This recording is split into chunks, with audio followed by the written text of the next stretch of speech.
आपादमौलिपर्यन्तां गुरूणामाकृतिं स्मरेत् तेन विघ्नप्रणश्यन्ति सिद्धन्ति च मनोरथः लक्ष्मीं तनूतु नितरामितरानपेक्षमङ्कृत्वयं निगमशाकिशिखाप्रवालं हैरम्बमम्बुरुहडम्बरचौर्यनिग्रहं विघ्नाद्रिभेदशतधारधुरन्धरनः सर्वेषां स्वागतं. Welcome to the Bhashya session. So we had a look at the 77th shloka, 78 and 79, which is Shankara's opinion. And Bhargava is asking him. So he asked him about Vaishnavatva, or in general, the question is not known, but he asked about Hari Stuti Hari, because we are talking about the essence of all the Shastras to be that as worship of Hari. So he asked that question. When he asked that question, he said Sadhu Sadhu. So very good. An appreciation that this is the right question. This is the pertinent question that you should be asking. Why is that? The reason is because we are stuck in, it is obvious that the state of existence is what we are talking, we are considering as Narayana. Now, if we are saying that that state also needs to end, or that we have to escape that state, it is only possible when I focus more on that, on the intricacies of that state. So therefore, Shankara here also, he says, yes, this is the right question. So what do you understand by this this state of existence? Only when we question why we have to worship Hari, then we will get to know the essence of it. Like until now, we had no idea that there is something called as, until now as in very recently I'm talking about, for the last 2 decades, before that we had no idea that there existed something called as the God particle. Professor Higgs had at some point of time mentioned it in 1950s, but nobody actually took so much interest in it. Then when it was proven, when it was found out that there exists another particle much smaller than the proton, electrons, and all those things, so questioning that will allow us to know the most fundamental basic reason why we have to do Haristuti. It is not a question of let us believe in it and then oh, let us give a reason and then believe in it. We believe in it and then we will find a reason. That is the beauty of the scriptures, because I find more details every time I read it. Every time I go through it again and again, I find that the statements can be interpreted more elaborately, more in terms of scientific um, uh, expression, thoughts, in terms of philosophical thoughts. So it is very easy to say that, okay, the Indians invented a decimal. It is attributed that Indians have very good. In fact, Indians are attributed to discovering a lot of mathematical components, zeros or the decimal point, etc., etc. But let us try to understand what that is. Zero can neither be any number nor it can be anything less than that number. So what is that state of existence? It has nothing. But it has the power to increase worth or even decrease worth. So then what is that state? That state where we are talking about, it cannot be that there is no forces, but the power of those forces are extremely well balanced. It is like a frozen piece. So it is in that state where it is neither melting nor is it too cold. It is in that state where it has form and it is not flowing. So that state of zero, now we can say, okay, it was invented for the purpose of mathematical formulations. But many philosophers say, be it the concept of a decimal point, be it the concept of shunya, zero, these were not invented for mathematical progress, to bring about, some, I didn't get how to name this particular number, so I'm going to name it zero. It was not that. The concept of zero, the concept of a decimal point, were designed keeping in mind creation, understanding that one point of creation just before everything started to expand and result into a manifested world, and it will return to that. So it is neither negative, it is neither positive, which is what we call as singularity. So there, it is the hetu for everything, and it is going to return to that state itself.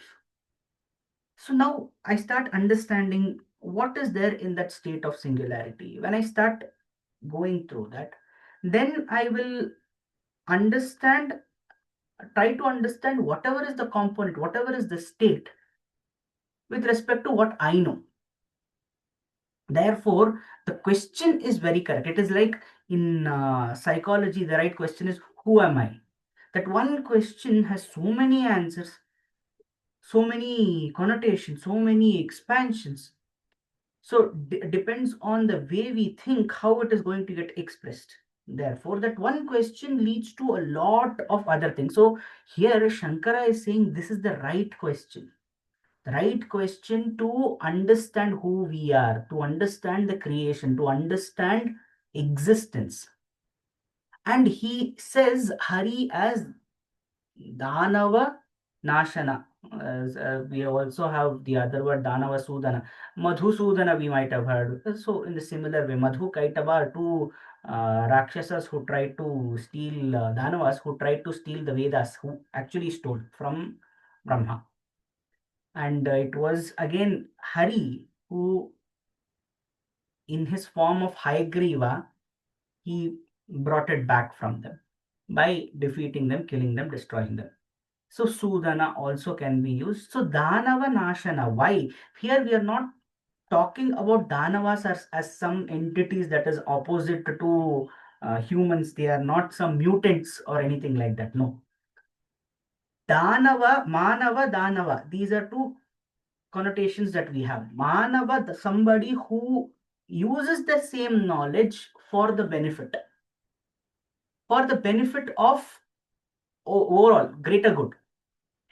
Danava is selfish, and he tries to use whatever is the knowledge, the same Vedas itself, that knowledge he tries to use it for his own um, benefit.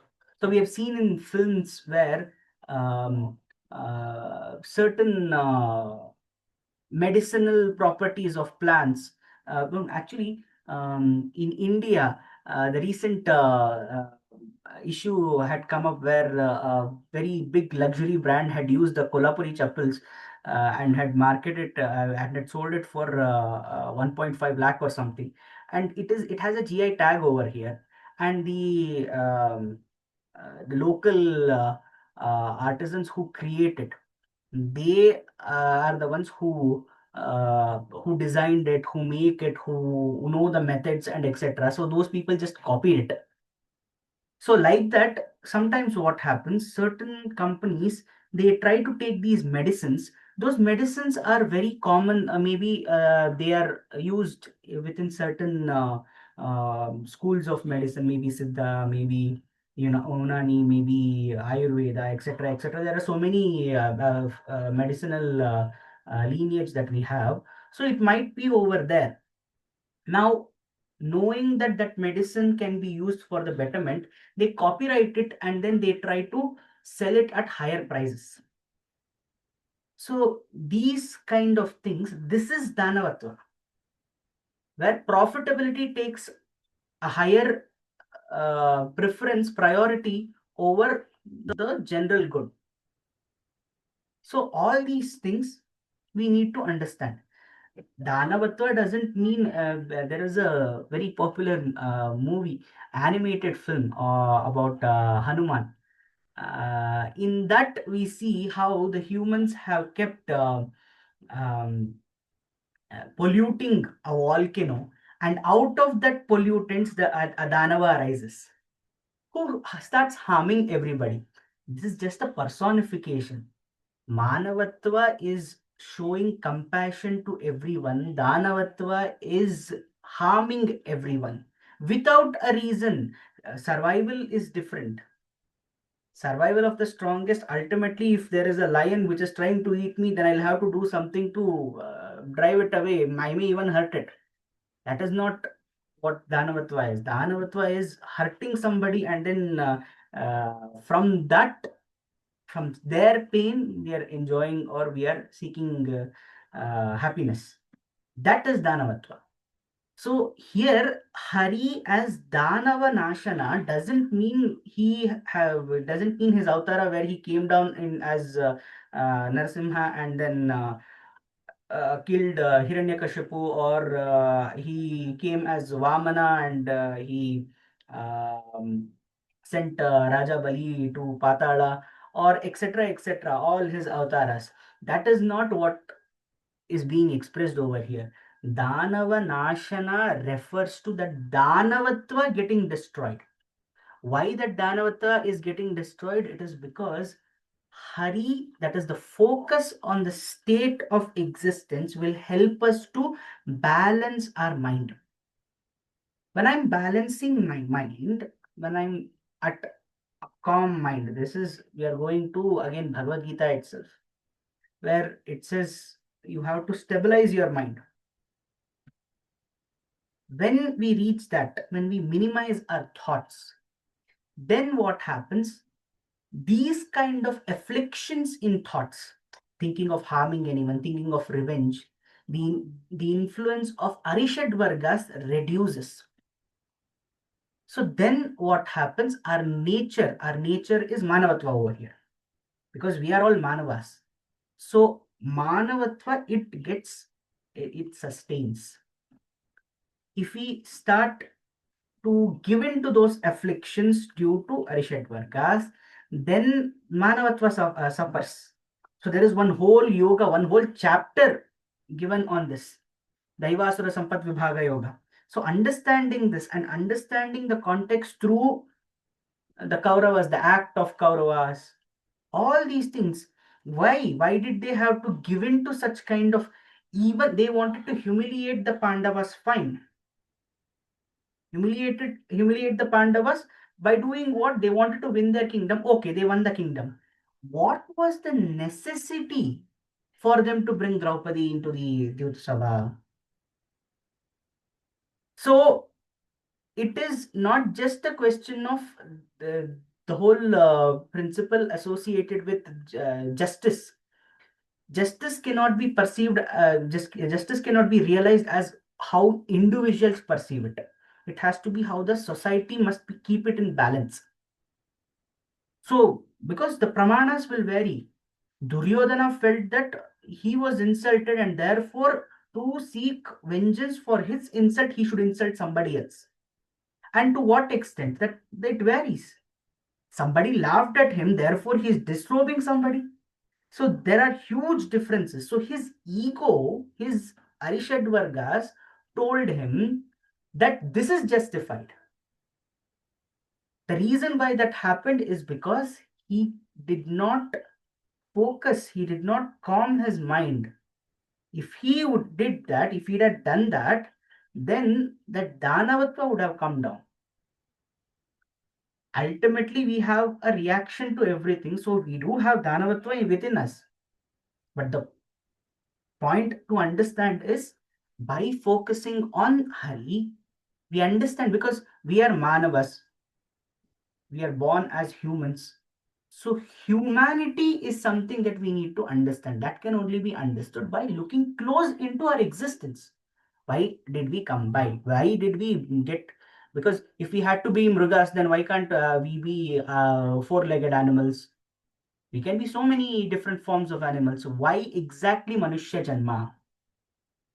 What is the USP? What is the key takeaway from getting this Manusha Janma? Why have we been born? What are we trying to achieve through this Janma, through this existence? All this is a part of Hari Tattva. Looking closer from the perspective of macro existence, that is the cosmic existence, how initially world started coming up. From that point to our existence, everything has to be attributed to Haritattva. Because looking closely at it gives us these details. Only looking closely at it, we will understand why an existence such as paramecium exists, an existence such as microbacteria exists, why there is some other mammal, why some reptile exists. Technically, even we cannot exist without microbacteria. Everything, our body is totally dependent on microbacteria, everything from digestion, everything. So we cannot say that they are inessential or that they are nimna, that they don't have any purpose. They do have purpose. For that, we have to look at ourselves, our existence. What is our dependence? So, this whole concept of looking at your existence, that is Haritattva. And then through that, understanding our own nature. And then there is a very popular concept of Papa and Punya. Papa and Punya has been very orthodoxly interpreted as something sin and you know boon or something like that. Boon is vara. I think. Anyway, Punya is accumulated good deeds, virtues, we can say. But that is not the case. What is Papa? By nature, we are required to do something. When we don't do it, we don't incur sin. We don't incur sin. But understanding the karma chakra, the law of karma, there is a consequence. I'm supposed to do something at some point of time. If I don't do it, it is not papa, as in it is not sin. There is a consequence for that. And we will have to suffer that consequence. That is the understanding. Punya means it was a positive deed. I was not required to do it, or maybe I was required to do it. But by doing it, I'm accumulating some base to higher evolution. It can be spiritual evolution, but it gives a base. So these are Papa and Punya. It is not something orthodox or something to be interpreted as, as it is depicted in films or anything like that. It is not like that. The whole concept is such that we have to discuss what are karma, akarma, vikarma, all these things are. So, when we understand what these three are, we will understand how we can't know exactly how the karma phala rolls out, but gahano karmano gati. So, how it goes, there is acceptance with respect to how it helps. Like, for example, I have to go out, I have planned everything, and I go out, and suddenly there is a traffic jam. It is not within my control, and maybe it is not within anybody's control. Maybe it was not even showing on the maps. But I'm stuck now. I cannot do anything. I am getting late. But what is the point in worrying? Is this Papa? Because I haven't, I did everything at the right time. Got up properly. I left home at the right time. I took the right routes. I did my piece with I did whatever has to be done. I'm waiting over there. What is my punya in that case? My punya is my virtue is developing patience. Nothing else. It is as simple as that. It is not that I'm going to get some karma phala out of doing everything at the right time. No. I have realized that something is not within my control, and therefore I'm keeping my mind at peace. Therefore, that is what I'm getting. What is the benefit I'm getting from it? I am developing patience through it. There is nothing I can do about it. If I'm stuck in traffic jam, can I jump out of the vehicle? Can I leave my vehicle and go away? No. There are people who use the footpaths and all those things. Nonetheless, once you're stuck over there and you don't have any way out, what can we do? We have to look at ourselves. We have to keep our mind calm, and that is our punya. That is what we are accumulating. That is the guna that we are accumulating. So how this gets balanced? Papas are results of arishad vargas. Something that we were supposed to do, did not do, or something that we weren't supposed to do, but we did do it. Something prohibited. So those are papas. Those papas, those actions have resulted from what? They have resulted from giving into afflictions of arishad vargas. Now, against these arishad vargas, if I'm saying I'm going to develop punya, what am I going to get? Arishad varga was what? Anger. Against anger, what should I develop? I can develop patience. Against greed, what should I develop? I have to develop acceptance. So, against attachment, detachment.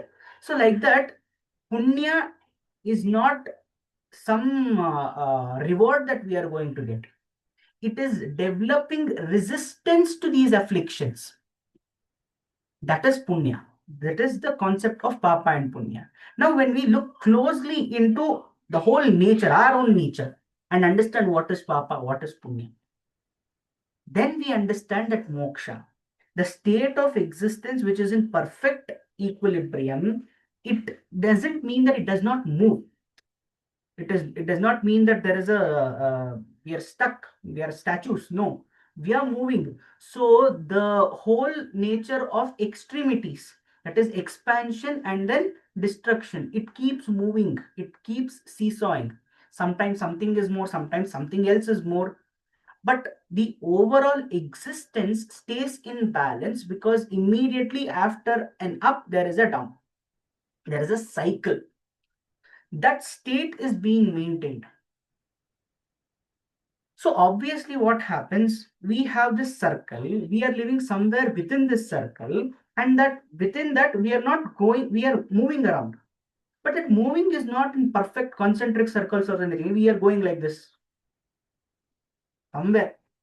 So by doing something, we can actually get out of this circle. That is moksha. The state of existence, when we say, is Hari, the manifestations are going to be cyclic. Cyclic as in I'm going to be born, I'm going to die, I'm going to be born again, I'm going to be. So this keeps happening. There is a phase where, because that, if I'm putting everything into that into a chemical solution to maintain the process of what is that process called as? Electrolysis. So when I waiting for that, the the electrons are moving about. It is moving from one to another, maybe gold plate to some jewelry. It is moving around. That electrolysis is going about. It can keep doing that. But when does it stop? When it comes out of that liquid, that movement is going to stop. So how does it come out of the liquid? We have to make special um, considerations. We have to think of special actions. Focusing deeply on our state of existence gives us how to do it. So Advaita, it says leaving the physical dimension helps us to get out of the or attain moksha. In Dvaita, it says no, through itself it is possible. They are all talking about the same thing, that is getting liberation from this state of existence. But they have different ways of attaining it. And why did they come across that? Because they focused on themselves. So this is the thought associated with the essence of all the Shastras. अस्तु। स्वस्ति प्रजाभ्यः प्रतिपालयन्तां न्यायेन मार्गेण महीं महिषा। गोब्राह्मणेभ्यो शुभमस्तु नित्यं लोकाः समस्ताः सुखिनो भवन्तु। कायेन वाचा मनसेन्द्रियैर्वा बुद्ध्यात्मना वा प्रकृते स्वभावात् करोमि यद्यत् सकलं परस्मै नारायणायेति समर्पयामि।